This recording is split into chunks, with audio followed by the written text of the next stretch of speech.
In 50 years, more than 50 years, of the Mongols running rampant in Muslim lands and Christian lands, they were beaten only 1.5 times. And this was towards the very beginning of these 50 years. So there was a saying amongst the Muslims, if anyone tells you that the Mongols can be beaten, then know that this man is a liar. This was the saying. They had a fearsome reputation. They killed tens of millions of people. They did not have mercy upon anyone. They broke their promises, they broke their treaties. They were very, very, very much feared. So Qutuz now has established himself as the ruler.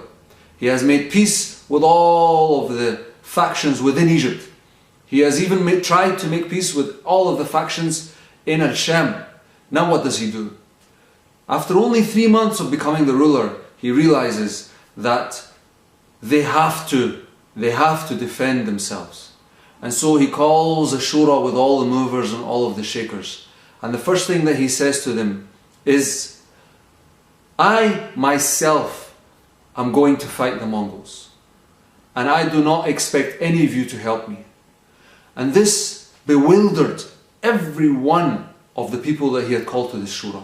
Because in more than 50 years, brothers and sisters, rulers would say, let's fight the Mongols. But they would send their armies and they would stay in their palace. They would send their armies and they would stay in their castle. Yes, we as in you, not we as in us. But Qutuz said, we as in me. I will go and fight them by myself. And then the second thing he said to them is, if no one stands up for Islam, then who will stand up for Islam? And he said, you have the right to stay here if you want, but the sins of what will happen to the Muslim woman will be in your neck.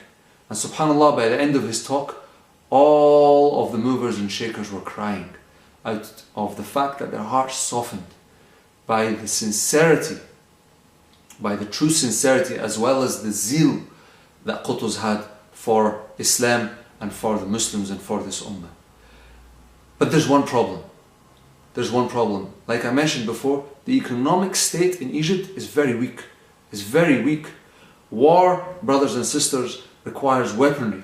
It requires horses. It requires carriages. It requires food.